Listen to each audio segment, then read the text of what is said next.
Hi, everyone. Hello.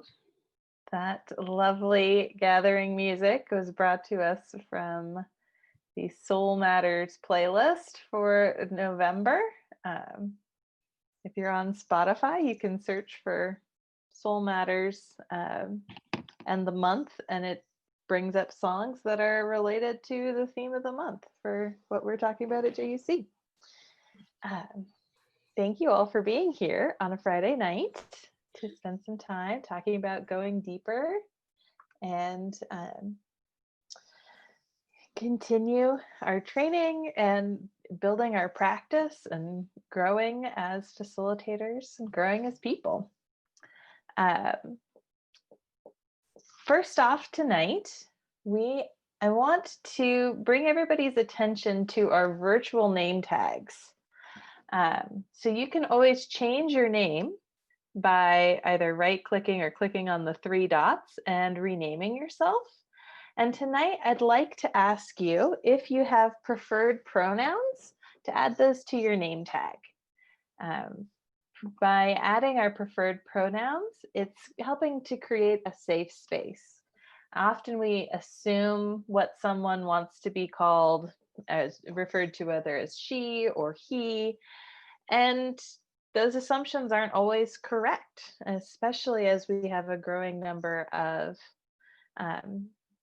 non-binary individuals that are coming out in the world. And so by adding those personal pronouns, it's a show of solidarity, and also it's starting to normalize the practice.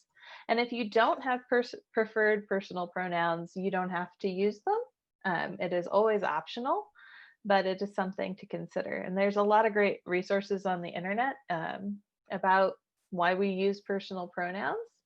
So if you can rename yourself to how you would like to be called and then include those personal pronouns after the fact. So tonight we have a full agenda. We're going to follow a similar outline as to what we did last time, except we're going to really focus a little bit more on tools and practices in getting comfortable with discomfort, especially appropriate in November, this month of healing. So we will be revisiting the purpose of going deeper groups, practicing the art of interruption, and then focusing on ways to hold space for discomfort. So with that, I'd like to turn it over to Jenny, who will be lighting our chalice tonight.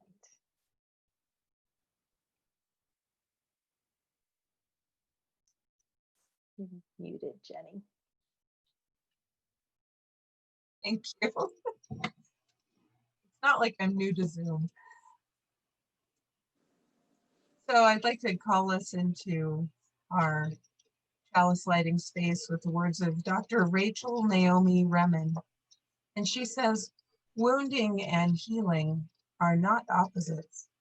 They're part of the same thing. It is our wounds that enable us to be compassionate with the wounds of others.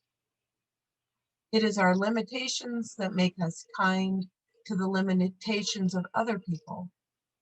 It is our loneliness that helps us to find other people, or even to know that they're alone with an illness.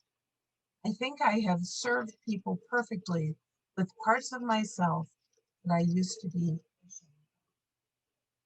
So if you've got a chalice and you'd like to light it now with me, please do so.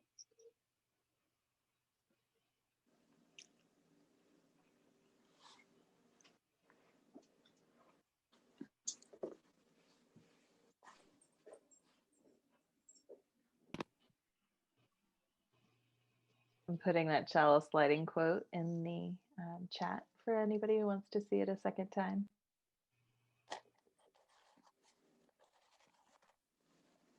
Thanks so much, Jenny. Now I'm having my own problems with muting and unmuting. I hope it's not contagious. So now I'd like to take a few minutes to revisit our covenant for this group of facilitators.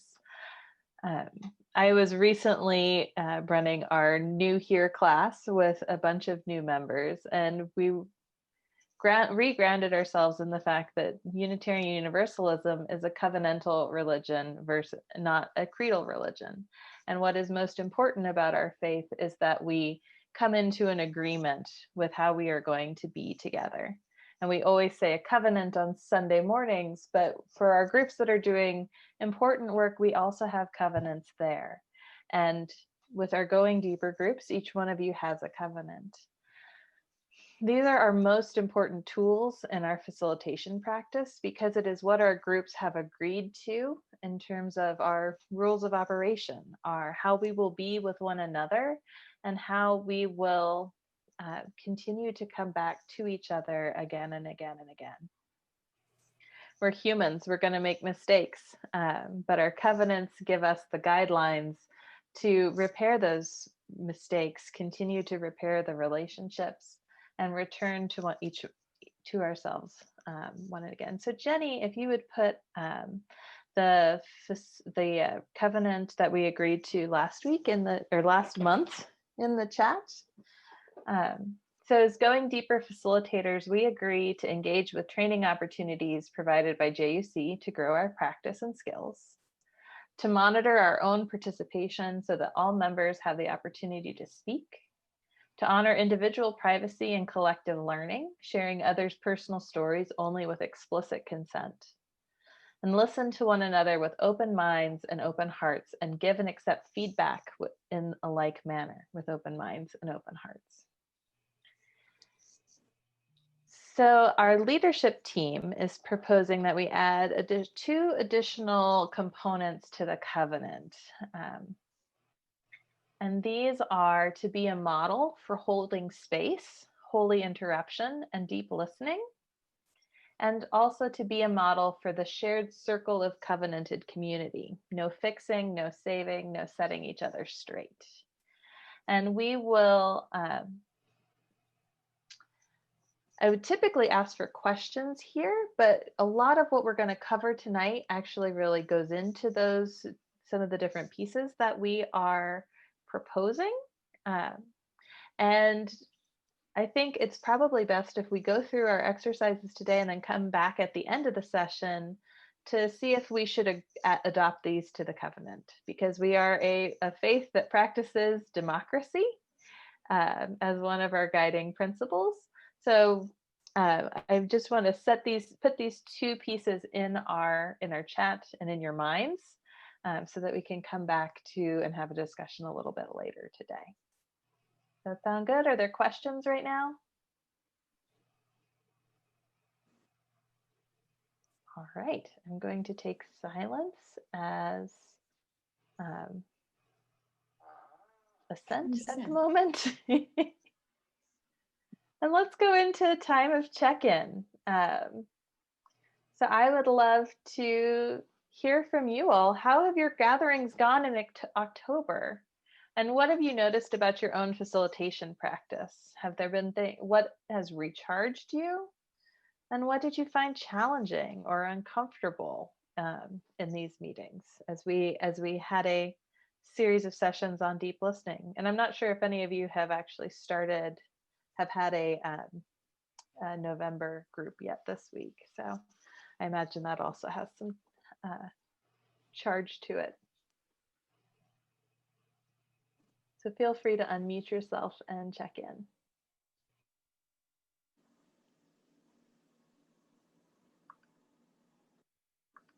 We had 2 meetings in October. I did the first one, but the second one I had an appointment. And I had to pass it off, which took, I think it was about 57 emails from person to person, him to her, to make sure that everybody knew that everybody else had been invited and that I wasn't going to be there. But apparently everybody got informed before the meeting. But the first one went fine. It was a little stiff, I think. This group has been meeting a long time, and I was somewhat hesitant that I might be breaking old rules that nobody told me. So I took it a little easy. Everything went fine. You know, we did the deep listening and we did the discussion, and that all went okay. but I think it'll get more comfortable soon. That's all, folks. I thought both meetings went well, but then this week we had one gentleman who did kind of tend to take over, and I thought I had, gently led him away, and then this week he quit. I got an email that he was not, and he wasn't, accusing me. He was taking it all upon himself, and he also said that he thought he was being harsh with the other people. I know he sent a letter of apology to someone. So I don't know if I let it, I didn't think it was that bad. And I think maybe he is having just a hard time with quarantine and stuff. But, I'm feeling really bad about it and responsible. So not sure where to go from here.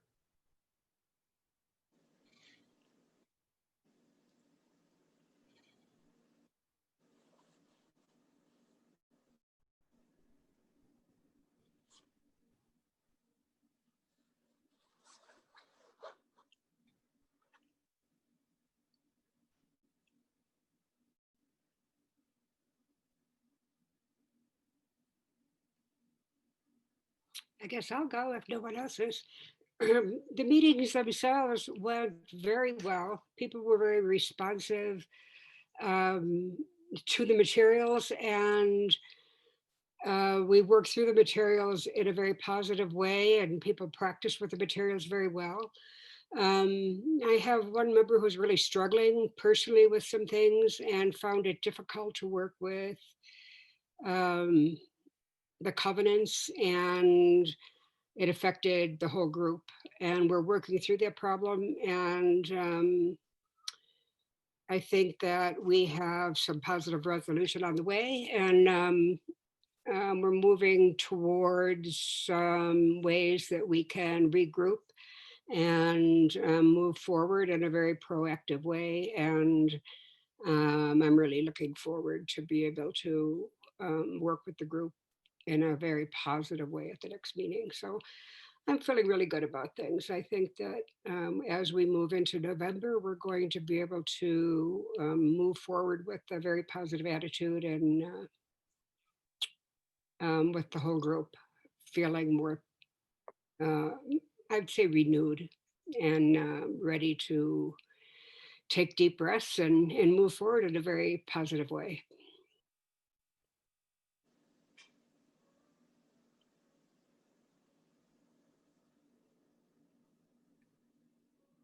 We did have a meeting so far in November.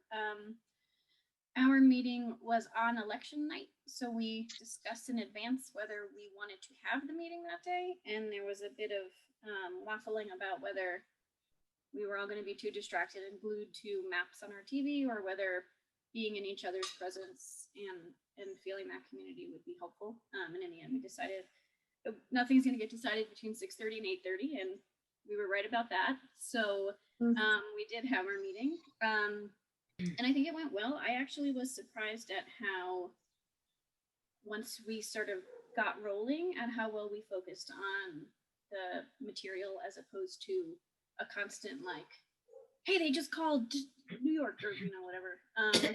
And so overall, I think it went well. I'm a co-facilitator, so we do a little shared responsibility as far as the facilitation part goes. We do have one long talker, and this month, or this meeting, she was within 1 minute of me.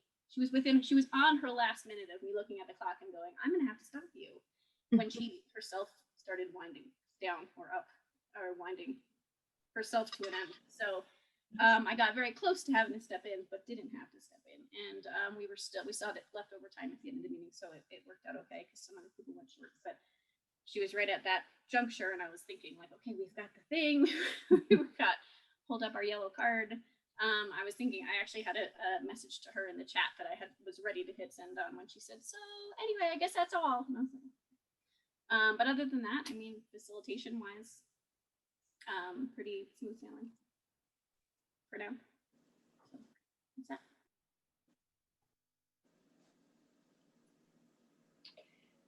So I have two groups. The newer group I just met with twice. I had to hand off one meeting also because I was out of town. But as far as I can tell, it seems to be going okay. I haven't run across any bumps yet. My ongoing group, I have a couple of concerns. One is that we have two new members who joined this group that was meeting all last year. One is comfortable and the other one is not comfortable. And I'm just kind of racking my brain on how to try to draw her in without making it a point, without it being, like, hey, we're not hearing from you enough. So I'm kind of trying to figure out how to make her feel comfortable so she's more included. The last meeting, the day before election, one of our members, somebody asked in the check-in, somebody asked a question about the election. I think it was regarding the electrical, how votes are counted, something. And one of our members' wives actually works for the Electoral Commission. So suddenly we had a guest speaker who was telling us everything there was to know about the election process in Colorado and how they're monitoring it. And it kind of went too long, but everybody was super engaged. So I just kind of let it go for this time, but I know if it happens again, I'm going to need to kind of tighten it up a little bit. Luckily, we had a wonderful shaman healing ceremony at the second part of our meeting. So that was really a really kind of a special event, I guess you would say, for Going Deeper group, but it was very nice.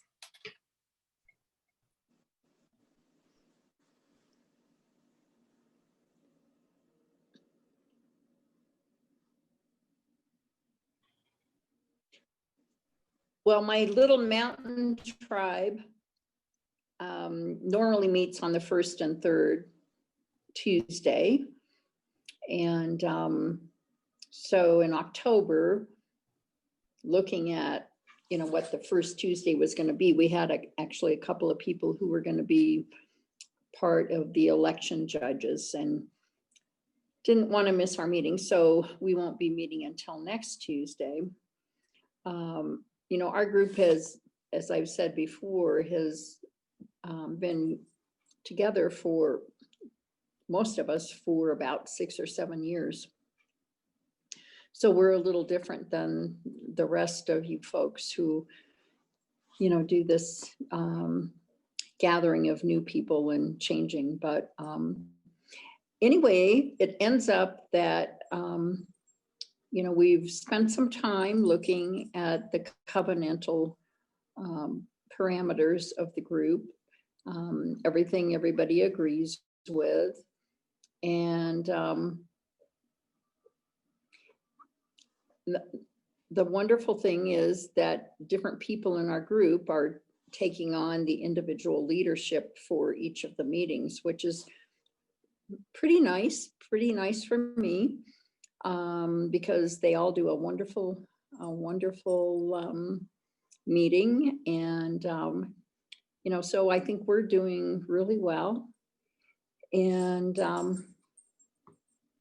so it'll be just really fun to meet with them next week. Our newest member, Morty, who is actually a member of the Unitarian Church in Denver, but lives up here, is going to be leading that meeting. And I think I've mentioned to you all that she is an African woman, a Black African woman, and she just brings us so much richness. So anyway, that's where we are. And I think our group is doing really well. I'm just really pleased to see how everybody is just being so respectful of the time for each of us to have our space to share what's happening. And so, yeah, it's a really wonderful group. We're all just so grateful to JUC for bringing us all together. Thanks, Charlotte. Thanks, everyone, for sharing. I think I've said to several of you individually, each one of these groups is kind of like its own little organism. Every time we have a new group of people coming together, we have different strengths and different challenges. And there's so much richness that comes from being together. So I'd like to turn it over to Wendy to talk a little bit about the purpose of going deeper and re-ground us in what we are hoping to accomplish through these small groups. Or accomplish is such an action-oriented word. It's much more of what we're trying to create space for in these groups.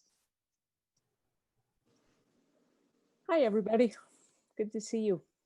It is just, I'm tired of Zoom meetings, and yet the ones where I actually get to see members of JUC are somehow just balm for my spirit. So thanks for coming this evening.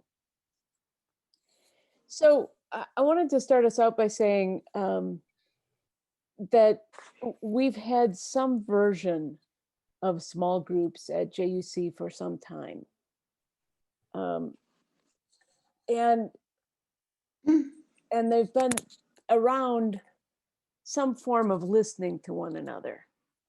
And one of the things that, I used to say about them was that they were a part of the things that helped us, quote unquote, shrink the church.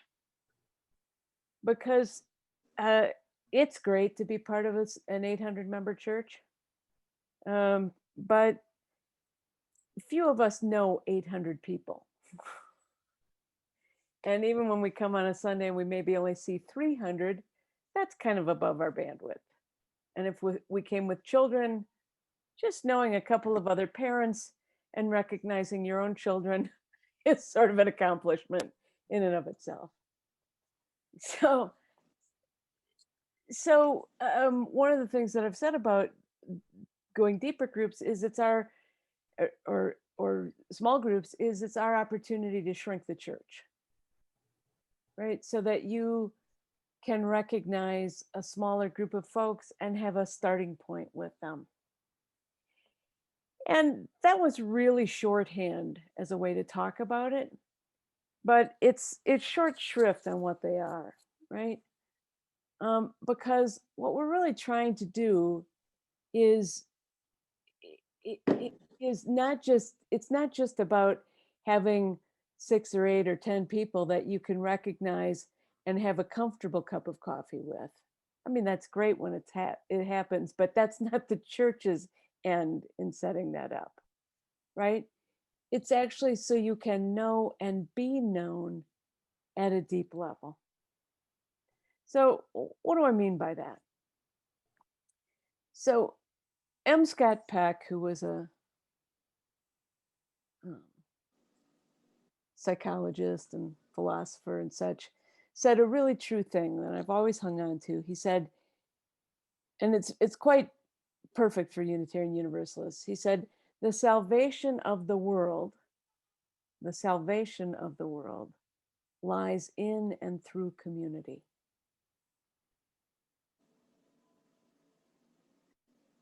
So for Unitarian Universalists who aren't about the afterlife, it's right here, right now, right? And we hear people all the time say, what do you love about JUC? Answer the question, what do you love about JUC? And everybody said, oh, it's the community. And that's great. But what does it mean? It's deeper than feeling comfortable having a cup of coffee with someone or standing next to parents watching your children play on the playground. These are the olden days, mind you. We were much younger then, but they did happen. you know, standing next to parents who don't make your skin itch. Let's just name it for what it is, who you're not fearing what they would say to your children and what their children would say to your children. It's deeper than that, right? And so one of our ministers said, why community? And she said to remember that one is not a whole number.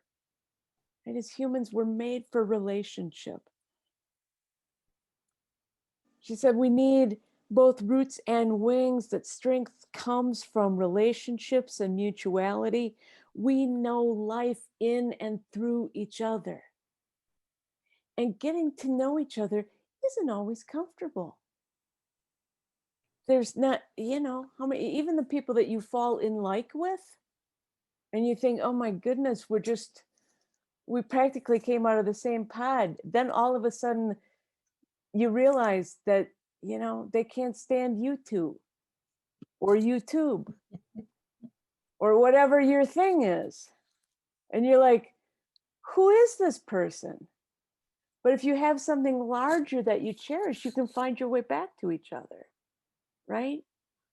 So we're trying to get to know one another through our theology, right? Which says everyone is worthy and we're all connected.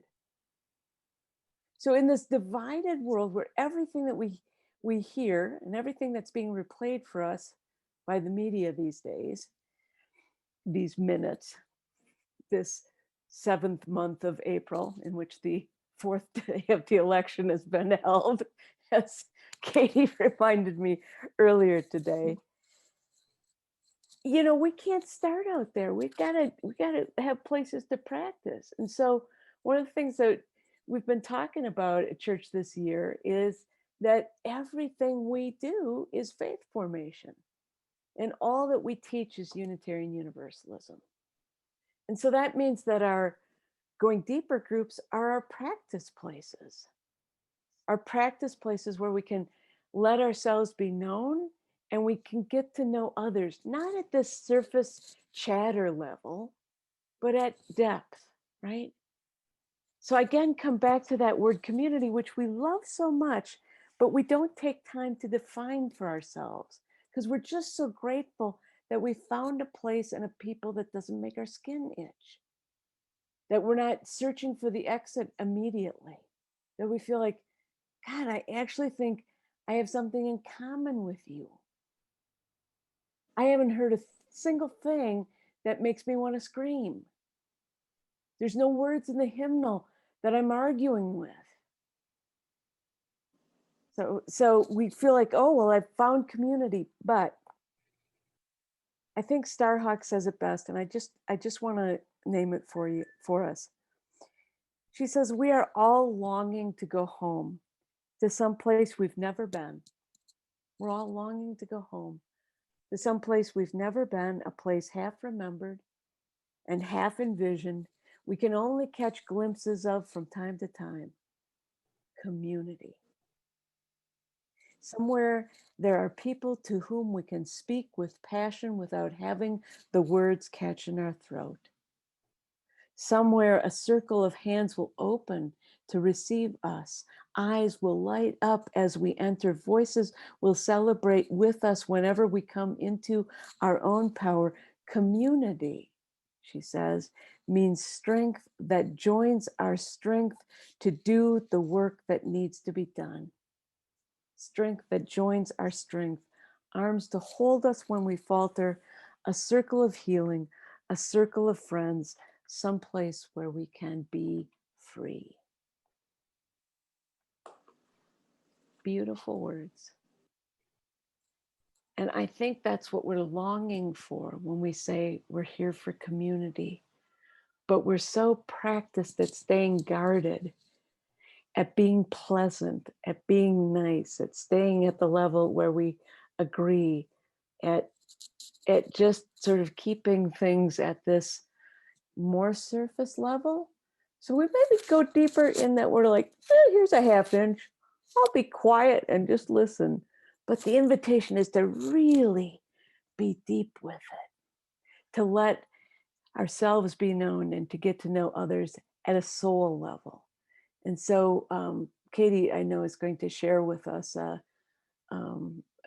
short video that might illustrate that. Thanks so much, Wendy. So many good quotes, so much good fodder for the mind there. So a lot of our small group ministries often reference back to Parker J. Palmer and his work in A Hidden Wholeness, which I have recently been reading. Fortunately, Parker Palmer has made a series of videos about their methodology. And many folks kind of hold this to an ideal. These circles of trust, these Quaker circles of trust, are an ideal that small group ministry aspires to. And so as we continue holding space for our community, I wanted to share this video as a way of seeing if there are any things that fit within our practices that we could move closer to what Parker Palmer shares.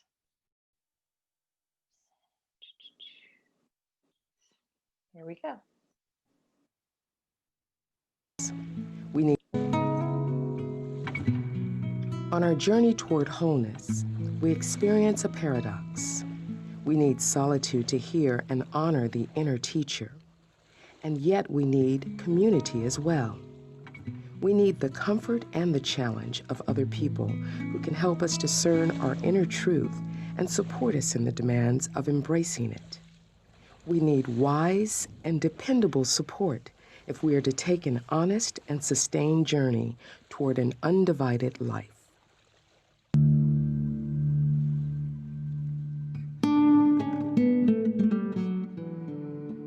Once you've said that the soul has primacy or some kind of very fundamental and important role to play in human life, not only in individual life, but in collective life, then you have to ask the question, how do we get access to that? How do we invite that to come into view? One of the challenges, I think, before me for many years was to try to understand what it might look like to educate the soul in the original meaning of that word educate, to invite out from within, to create a space in which the soul can put in an appearance and speak its voice and make its claim on our lives. A circle of trust has no agenda other than to support the inner journey of each person in the group, to make each soul feel safe enough to show up and speak its truth, to help each person listen to his or her inner teacher. Unfortunately, in our culture, community too often means a group of people who go crashing through the woods together, scaring the shy soul away. When I was writing the book, A Hidden Wholeness, and I was searching for a name that would describe this form of community that we invite people into, of being alone together, of making a space that honors the inner truth of every individual in the community, the phrase circle of trust came very quickly to mind. Trust at this level is very countercultural in our world. But what I think we do by calling it a circle of trust is precisely what Lincoln had in mind when he said we must invite the better angels of our nature onto the playing field, into the public arena. I think, like everything we do, this is invitational. It invites that trusting and trustworthy part of ourselves to show up. Community is vital in helping us develop a sense of true self, for only in community can the self exercise and fulfill its nature, giving and taking, listening and speaking, being and doing. Yet true self will show up only in communities that make it feel safe. So as we invite people into these circles, we must be able to make reliable promises about the protections they will find once they get there.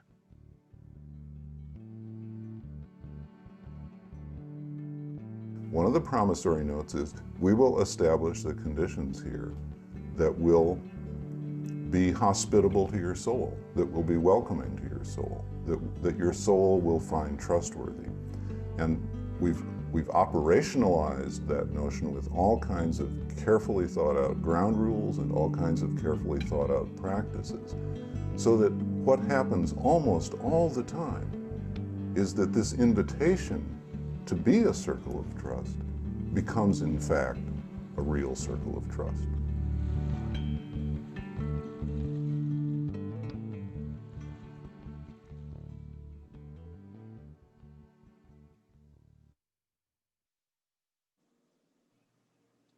Well, Parker Palmer talks a lot about the shy soul. And in that video, of course, he's setting the groundwork for how we might invite each other and our shy souls into a circle of trust. So I'm going to put in the chat a few questions for us to share about. So we're wondering if you can think about what is one thing you could change about your group that would bring it closer to what Parker Palmer is describing. Thinking about if there's anything that made you feel uncomfortable about the contents of that video. And also, what could you take from that video into your facilitation?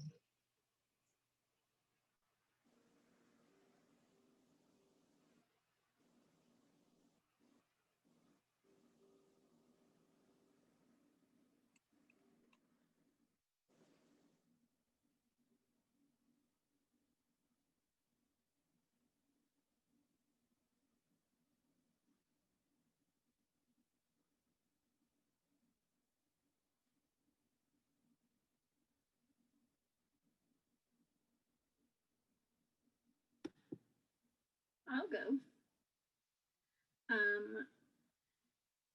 I think the easiest part of what Jenny is asking for me to answer is the what makes you uncomfortable about that video part. The word soul rubs me the wrong way. And I know that every packet says soul matters right on top of it, but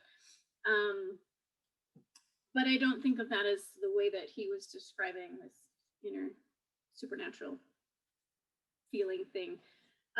But once I wrote down soul and put an X through it because it was annoying me, then I was able to move beyond the nomenclature he was using and realize that I'm there with what he's saying. I just had to take that moment to move beyond the specific way it was being worded that was sort of, I don't know what the right metaphor is. It's not scratching an old itch, which is what I'm thinking, but it's the opposite of that, poking an old pokey thing. So as for what I can take with me into facilitation, I mean, maybe part of it is just the reminder that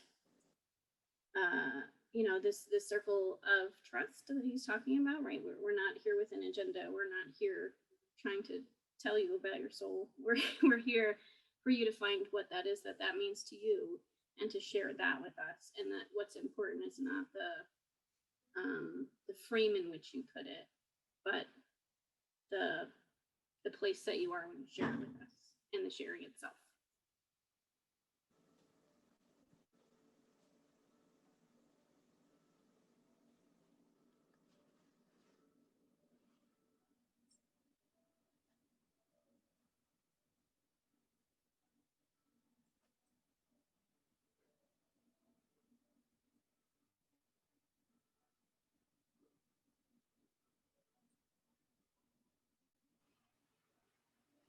Is there anything in there that people feel like could be brought with you that you could take from that that's useful in your groups?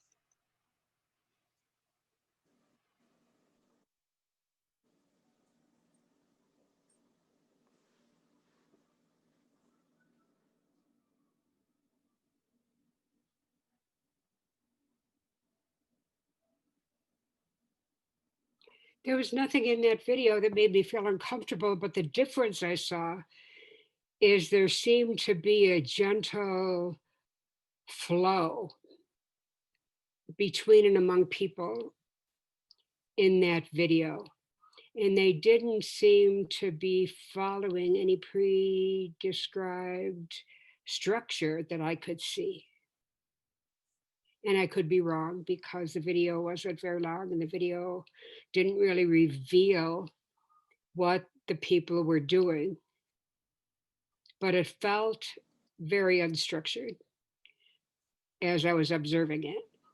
And I would say the difference between what they were doing and what we are doing, I think, is significant in that we do follow a very pre-described structure. And I'm not saying one is better than the other or not better than the other, but that is the difference that I noticed.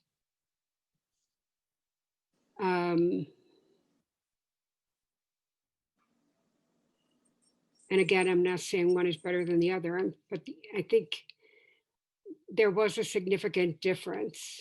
The ebb and the flow of the video seemed very natural and very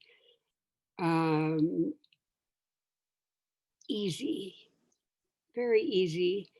And, you know, just something that happened between and among people. And sometimes that doesn't always feel that way in our groups. Although we try very hard to make it feel that way, I think that sometimes we are limited by our time limits and by the structure of our meetings, and we can't always go with the ebb and the flow of what we would like to see happen. And so that's my comment. I'm not, like I said, I'm not saying one is better than the other. I'm just saying that that is my comment about what I see as the difference.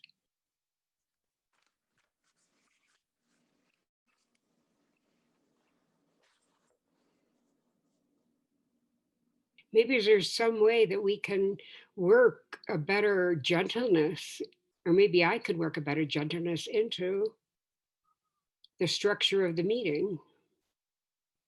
And I'm wondering if that's something I could work on.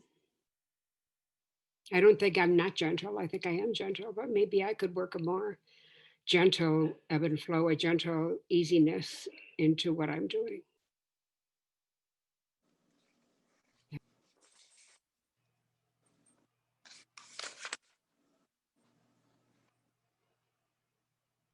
I wonder what some of the ways are that we can create those spaces that feel gentle and welcoming to people.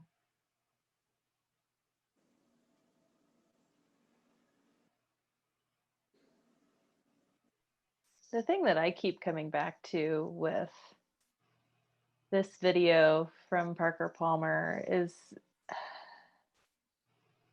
the soul being a wild thing, and even the subtle things that scare it away, and how intentional they are about making choices and making structures that allow people to really show up as themselves. And, you know, one of the things we started with tonight was pronouns, because for some people, an automatic assumption of he or her scares them away. And so I've been doing a lot more questioning of my assumptions. And what I'm assuming makes things safe for me might not make it safe for other people.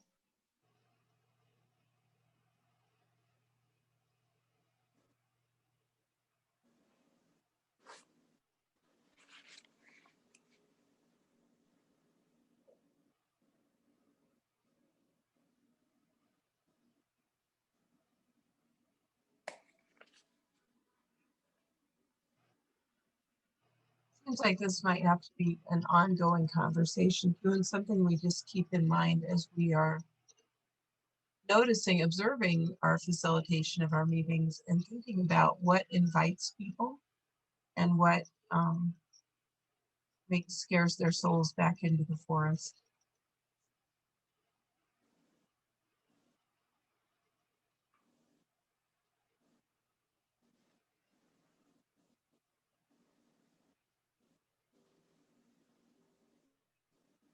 I think I had the same reaction to the word soul. I don't use that word very often when I think of myself. I think the word soul throws me back into my Catholic days, when I kept being told that my soul was going to go to purgatory if I didn't confess all my sins. I don't think I've used that word a lot, and I'm not used to using that word. And so I think that was a difficult word for me to ponder as well. And so, for me, the word soul has kind of like a little box with boundaries around it, and with little check marks in it, and I have to get rid of the check marks. It's just something that I still carry with me, even though I left Catholicism when I was 16 years old. I thought I left it behind, but I'm sure there's all those little things that still linger. So I'm just not used to using that word, and so that using that word was a limitation for me. And I've got to figure out a way to get rid of that and be able to use that word more easily and in a more meaningful way. So that was a limitation. So, both we've heard twice about the hesitation that was caused in words, and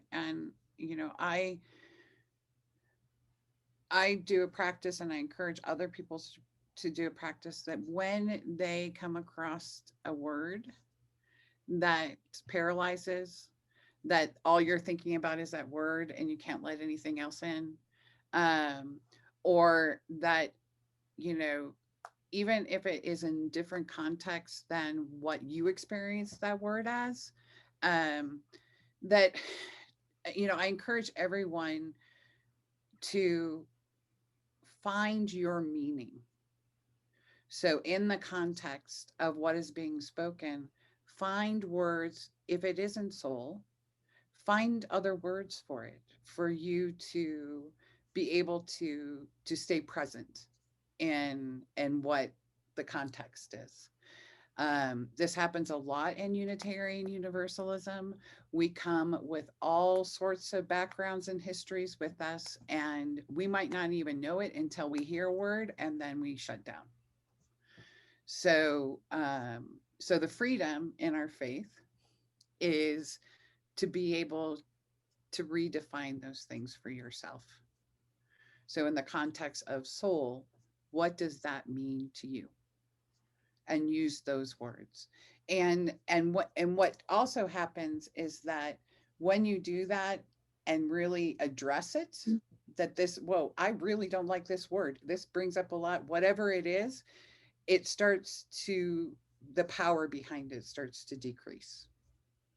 And so this isn't part of our agenda tonight, but I just encourage everyone that, this happens to many of us and the histories that we bring. And so I encourage you to, to redefine that, what that means to you. So we just heard a word, words matter, soul, what does that mean to you? Well, Kathy and Jules, I appreciate both of you sharing. Kathy, your discomfort, and Jules, your clarifying the importance of words and how they affect each of us as we've come from our various histories. And I just wanted to say that I appreciate what you've shared, and I just resonate with all of the things you have each shared. Kathy, what profound things you've brought to this group. Thank you so much.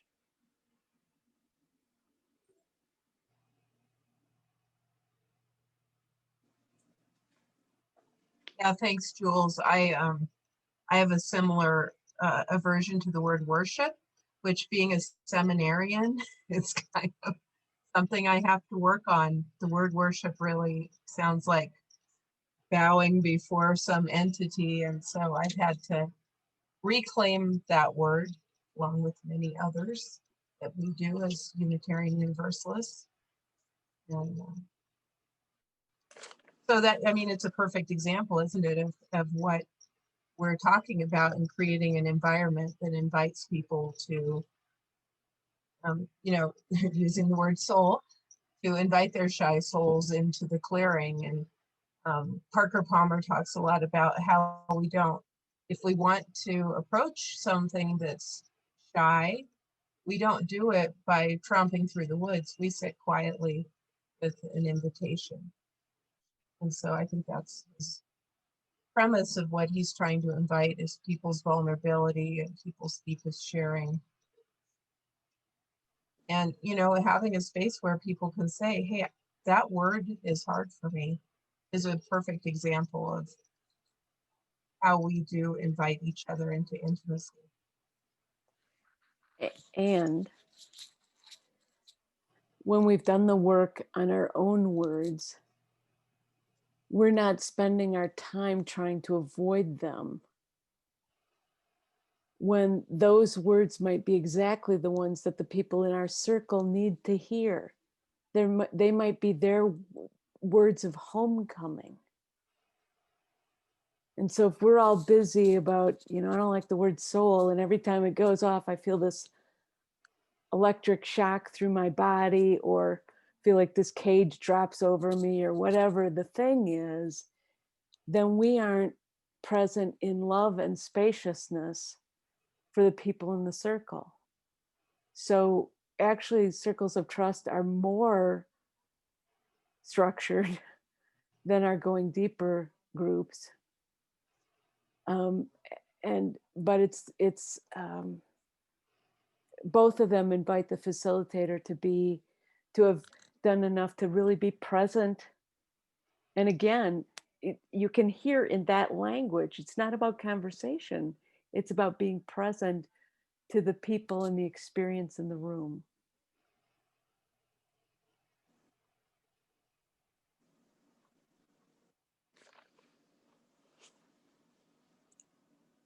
We probably need to learn that in our politics, right?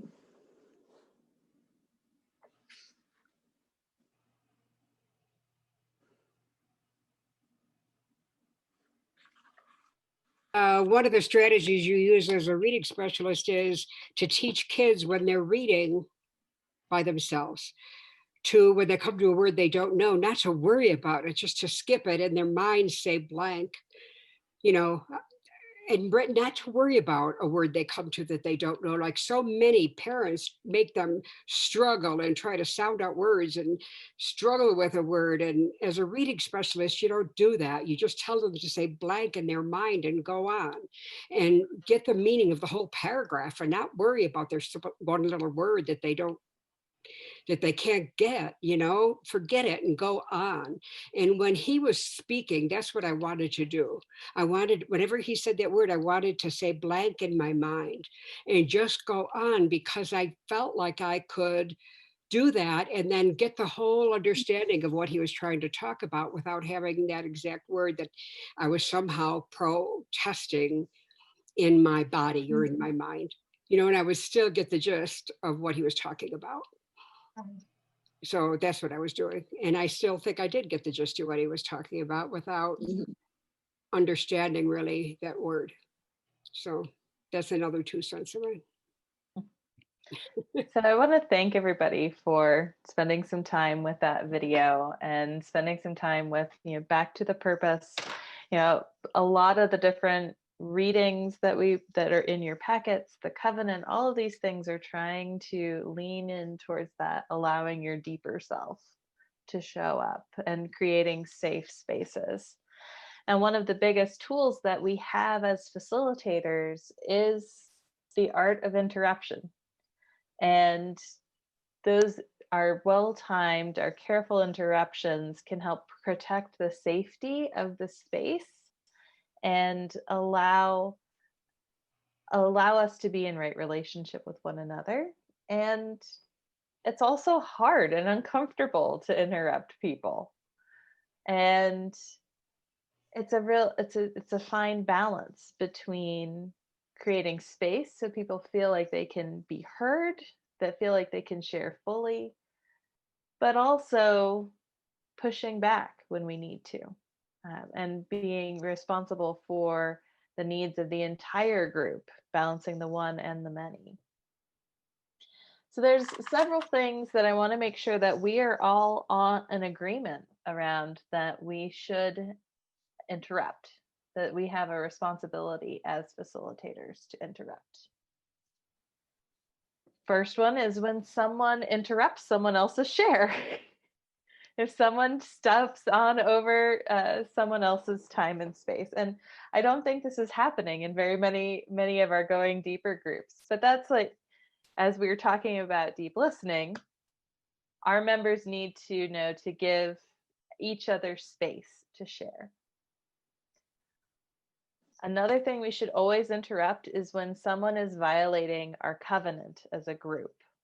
That might be going over time, that might be talking about politics when our covenant says no politics.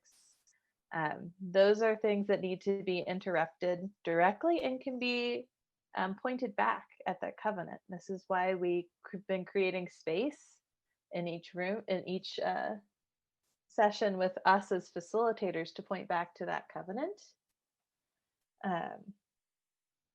When someone is saying something racist or racially charged, and these can be subtle and they're hard. I'm still working on them myself.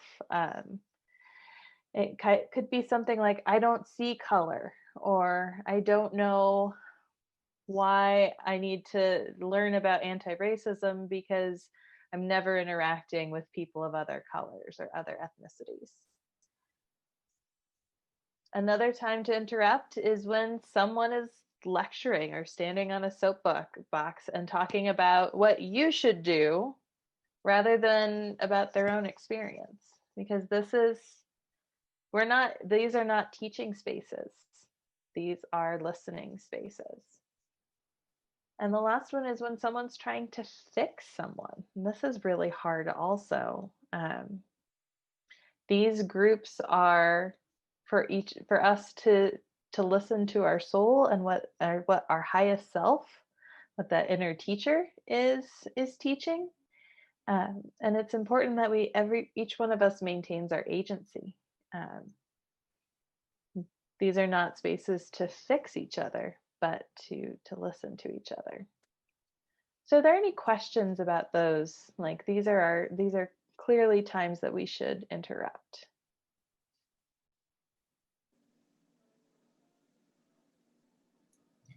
I don't have any questions, but I would welcome any recommendations. It's just trying to find the right words that aren't harsh, like, remember this, we're not supposed to fix anything, just to try to somehow creep in there with a gentle reminder. And you have to do it on the spot, which doesn't help. You can't think of it ahead of time. So if anybody has any recommendations for that would be great. Judy, do you have my notes? Like, are you looking at my notes?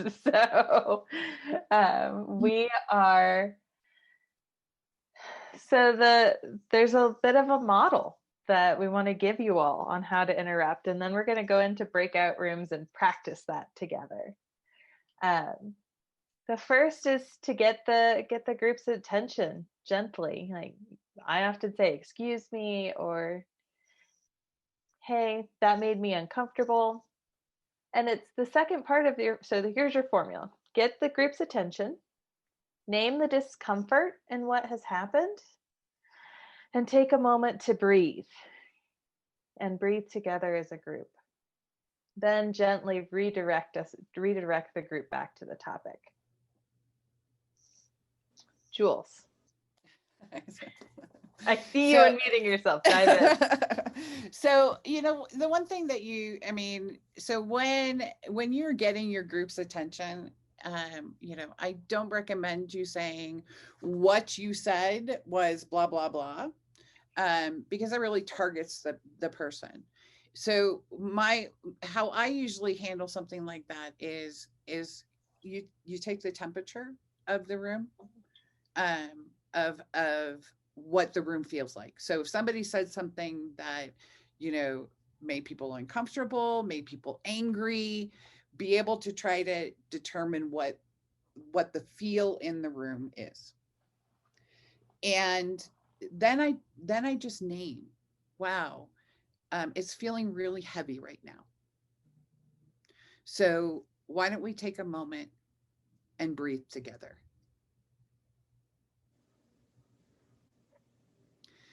And so when you do that kind of interruption and take a pause where everybody can kind of settle into their breath, then you can redirect back to the topic.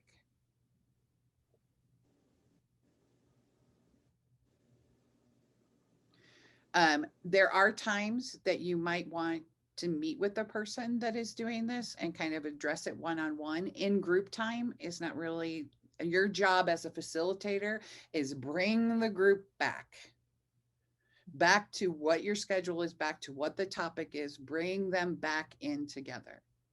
And then if you're noticing that this is something that that consistently happens with one or two people in your group, then I really encourage you to have a conversation with them after the group. Give them a call, send them an email saying, I really, you know, there was a lot of heaviness in what you said during the group, and I would really like to explore this with you. And when you have those conversations, then you can have those conversations of bringing them back to what the purpose of these Going Deeper groups are.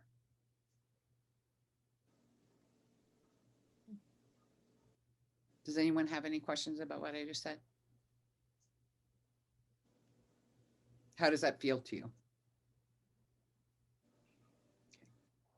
I think, Jules, that when something is coming across as race or is racist and the speaker doesn't get that, is that worth naming directly? So the naming that I usually do is kind of generic at that point, and then have a conversation after.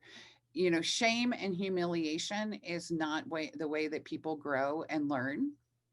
And so if something racist was said or borderline, you can interrupt that by saying, you know, that didn't feel right. So I want us to just pause for a moment. Let's breathe together and let's bring us back to the center of why we are here. And then definitely, you know, I would mention it to, you know, I would have a conversation afterwards with that person about, you know, we're all learning, we are all growing.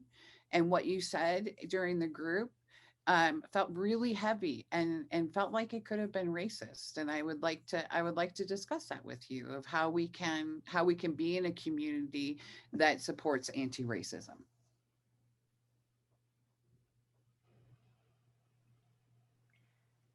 So let's take a few minutes. I've set up some breakout rooms so that we can practice interrupting. And we'll take about 5 or 10 minutes, depending on how long it takes us to get through practicing, to spend some time in the breakout rooms, and then we can come back to this main space once everybody's had a chance to practice an interruption. So here we go. So I'm noting the time, and I'm wondering if we should head into holding space for discomfort, Jules? Yep. Yeah.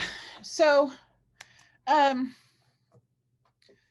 reality is that no one likes to be uncomfortable. You know, nobody likes discomfort. You know, we feel it, we experience it. It can increase our anxiety, our heart rate, all of those things. Brene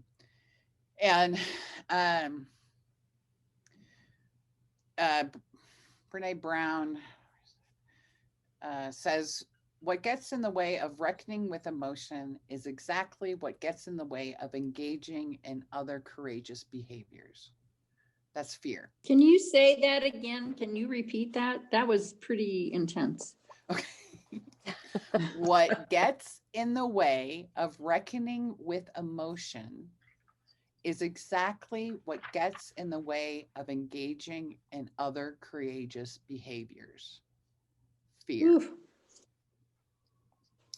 We don't like how difficult emotions feel, and we're worried about what people might think. We don't know what to do with the discomfort and vulnerability. Emotions can feel terrible, even physically overwhelming. We can feel exposed, at risk, and uncertain in the midst of emotion. Our instinct is to run from discomfort. In fact, most of us were never taught how to hold discomfort, sit with it, or communicate it, only how, sorry, I lost my way, only how to avoid it or dump it or pretend that it's not happening. So the irony, she says, is that at the exact same time that we are creating distance between ourselves and the people around us by discomfort, we are craving deeper emotional connection and richer emotional lives. So discomfort is inevitable, yet we try to avoid it at all costs. And, I'll give you just a quick example of, during this election time, I woke up one morning and I was feeling just this anxiety. I'm not sure if any of you experienced that. Oh. But there was like this anxiety. You mean you slept? The free floating anxiety of daily life. Right. Yeah. So, and so I was getting ready. I took a shower and I'm like, it's still there. This anxiety. And so I did some meditation. I did some breathing. And what do you know? It was still right there. And my job at that point, I was like, it's not going anywhere. And I was like, so you are going to accompany me throughout my day, apparently, and breathe into it. Know that it's there. Know it's there for a reason, because, there's a lot of unresolved stuff going on that for me created this like heavy anxiety. And so there was this, I'm not going to say be friends with your anxiety because that's obnoxious. But knowing that it's there, knowing it is a part of how you are responding in the world, what your reactions are, breathing in it constantly, saying hello. Oh yeah, you're still here. Thank you. But instead of, no, I'm going to avoid it. I don't want to be uncomfortable. I'm going to pretend like it's not there. And I'm going to yell at my kids because I'm pretending my anxiety is not there. Or, so it's a matter of accompanying this discomfort. And discomfort is around us and among us and in us. It is what it is, as my older son says often and reminds me. So, and one of those things, and I think sometimes we can get so disconnected from our bodies that we get hit upside the head with discomfort, and then we react to it. And our reactions are usually not very well thought out. And so one of the things I wanted to practice quickly, and I did this at the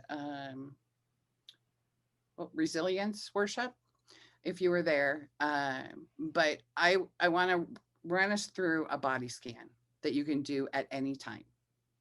You can do it sitting, you can do it standing. Nobody needs to know that you're doing it.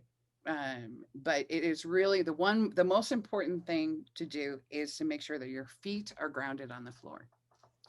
And you start with your feet grounded, Like I said, you can do it standing, sitting. If laying down, if you have a chance to lay down, you want to make sure that your heels are grounded underneath you, whatever you're laying on, that you can actually feel that and touch that and recognize that. And you start with just a few deep breaths. And, you know, if you're around people and you don't want them to know you're doing it, you can keep your eyes open.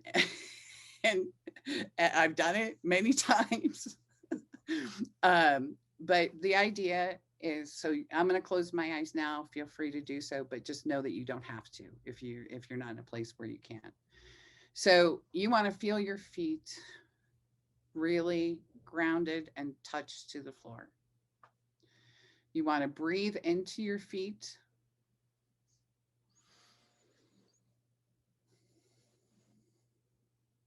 Pay attention to whatever your feet are holding. They hold the weight of our bodies that can be really heavy sometimes.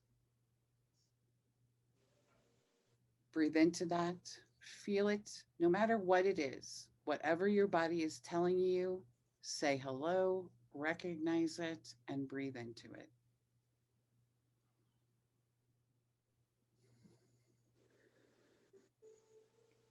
Move up to your calves. You can squeeze your calves.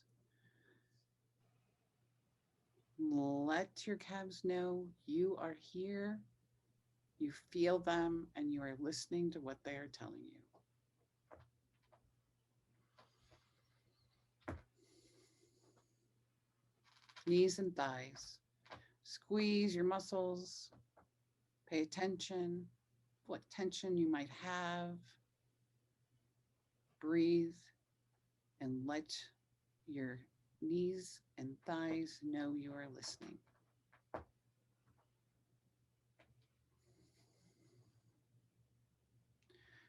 Your pelvic area, lower back, squeeze, move, pay attention to how your muscles feel. Listen to your body and breathe into it.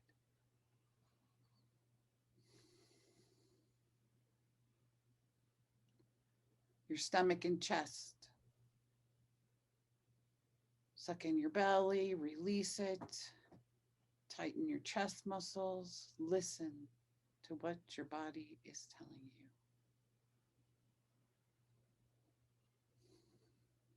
Your arms, your hands. Hands can hold so much. Squeeze your hands. Tighten, release, squeeze your arm muscles. Listen to what your body is telling you. Breathe into it.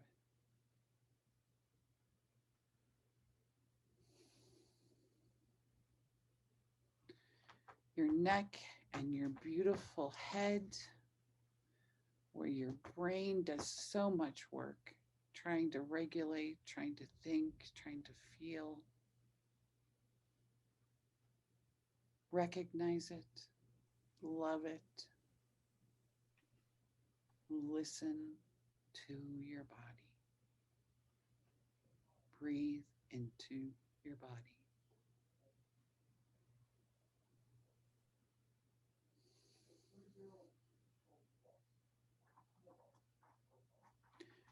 I usually end with 2 more breaths in gratitude that my body is telling me what it needs to tell me.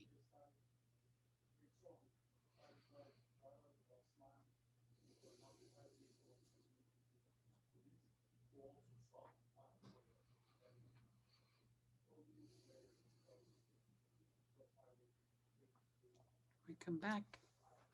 This exercise is not to get rid of your discomfort. And that a lot of times people meditate because they want to feel relaxed. And it does, because you're breathing much needed oxygen into all parts of your body. And with that help, it is a beautiful thing. And you are just recognizing the discomfort. Sitting with discomfort is the way that we learn, the way that we grow, And if we listen to it, it will direct us to where we need to go. Not always, it can. I won't say it always will, but it can direct us to where we need to go. So this is something that you can do with your group. If yes.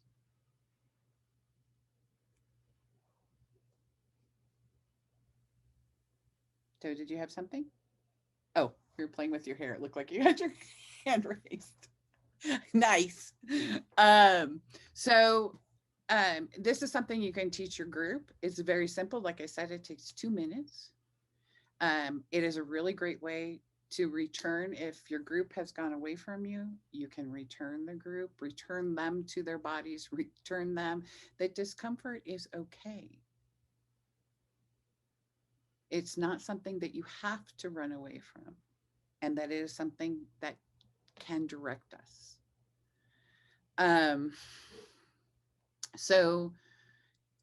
The other thing is our responses tend to be in urgency. We feel something and we react.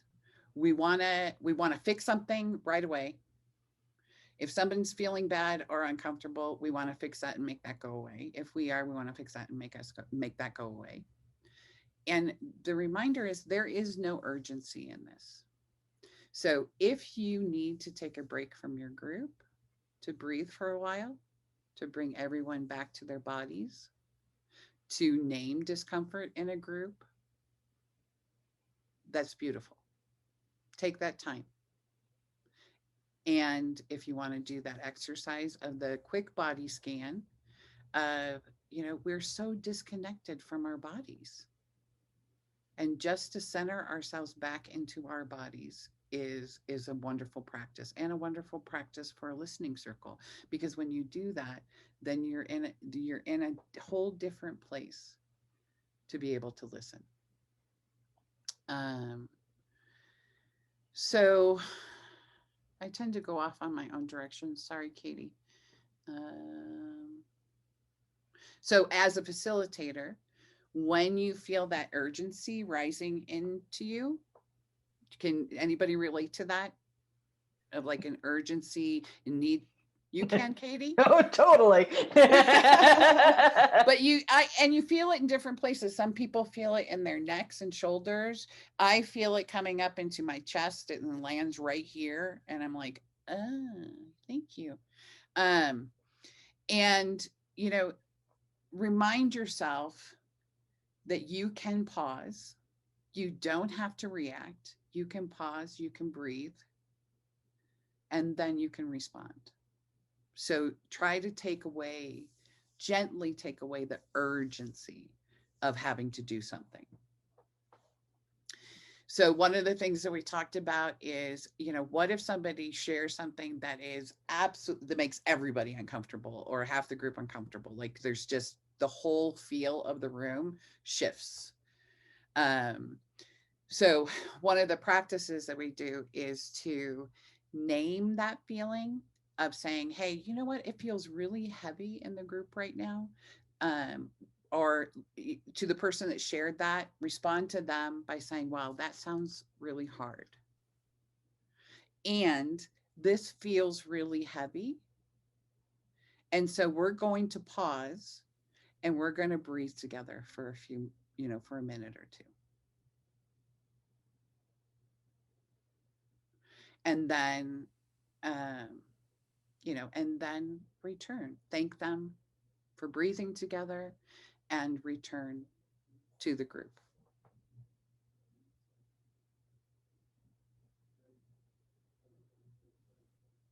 So isn't it super exciting that we get to be uncomfortable? It's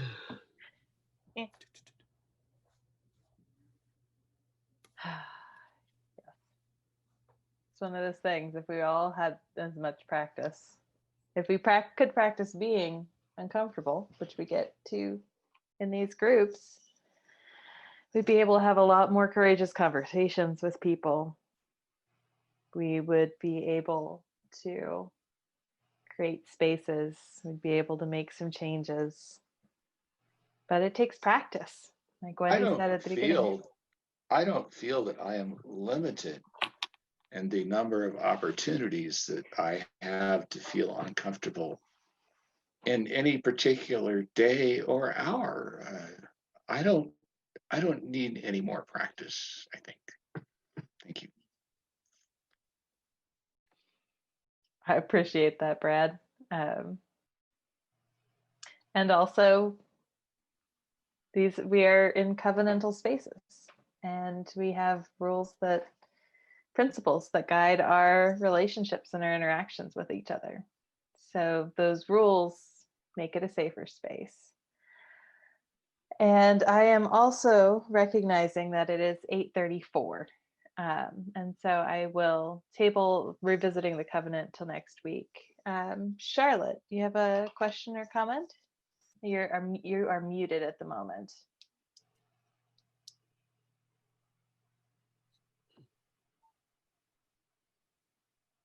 What is she doing? There I'm you not go. a good customer. I don't follow well. Anyway, I was wondering if Wendy could send the Starhawk quote, and if Jules could send the Brene Brown quote, because I think that those are things to really, I want to ponder them some more.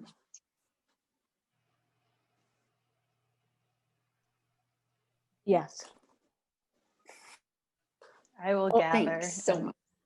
I will gather all the things and send them out with the recording of tonight as well. And so I'd like Thank to close us out with a little bit of a quick checkout from everyone. You know, a few words as to how you're feeling after tonight. And I am really grateful to all of you for spending time with us tonight. Thank you for hosting us. It's always just a wonderful experience to be with all of you. I learn a lot and I appreciate it.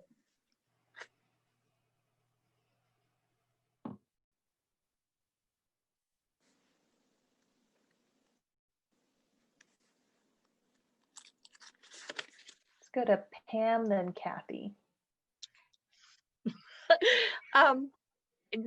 It's just, it's good to share pain with people. I'm glad I'm not the only one that struggles with this, and you know, you guys always make it sound so easy. You do these things so it looks so easy when you do it, but you know, we'll just keep trying. Thanks.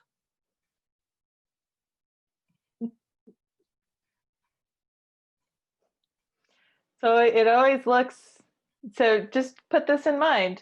If this looks like it's easy, this is what your group members are seeing and thinking of you. That's what I always put in perspective. But I'll send it over to Kathy. It's always good to learn how to reword things in a different way, and you know, move away from things I used to reword in a work environment, and find ways to reword in this environment, and that's very helpful tonight. But I hurt physically like hell after doing a body scan because I'm a chronic pain patient, and just focus on all these different parts of my body. I'm gonna have to go take a whole lot of oxycodone after this. So body scans are not helpful for me. But so you can do it without tightening the muscles and everything else, just paying attention. So yeah, you do it however, just, you know. yeah, you however your body can handle it. I know Jean Kabat-Zinn, and you know, I've studied all his work and gone to workshops, and this part of it has just never been helpful to me. But thank you, Jules. I really loved so many of the things you taught us tonight. It was really, really wonderful. Thank you. I'm seeing Judy is unmuted as well. Yes, I came up with, I've got a list of pointers for myself. I got a lot out of the meeting. So thanks.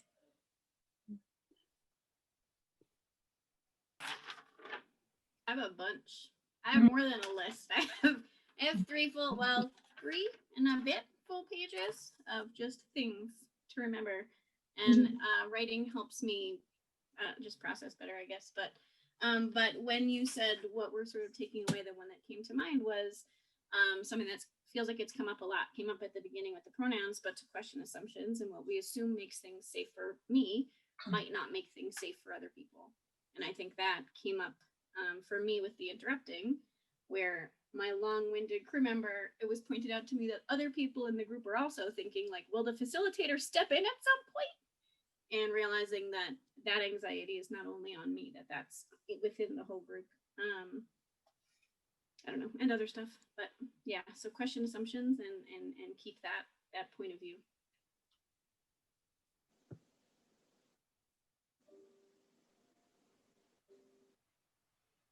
I was kind of surprised we had so many people at the last meeting, and I think actually the facilitators outnumber the facilities at this meeting, but that's okay. It was still a good meeting. Maybe there won't be a presidential election next time. They can find a way to be here. What's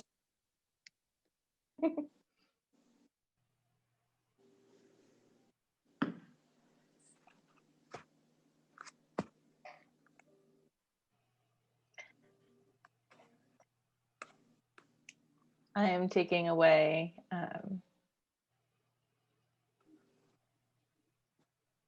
the recognition of listening to my body and what that is telling me and informing my practice, and continuing to be in touch with that as a way of being more responsive to the people that I am working with.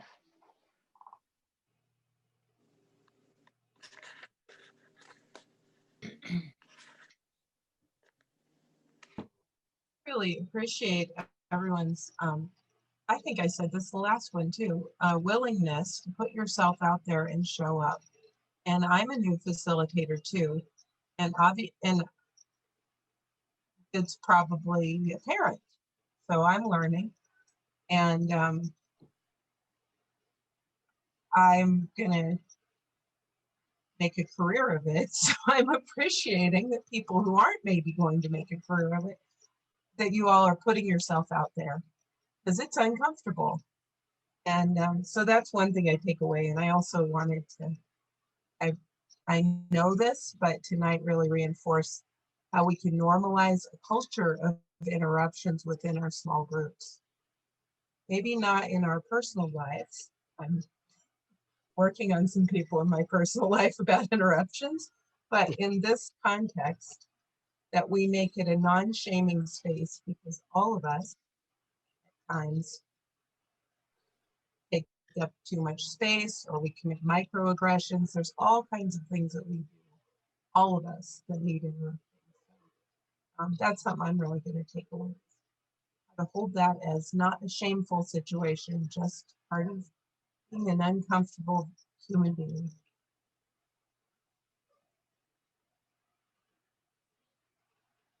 You know, I'm taking away all of you. You know, your willingness to be facilitators, and your willingness to be vulnerable. You know, we talked in the reading that, you know, that can be scary, and you're here and you're willing. And that is, to me, beautiful, just a beautiful thing. And so in our time together, I'm holding that, and I'm holding you in your facilitation, and just loving you all deeply.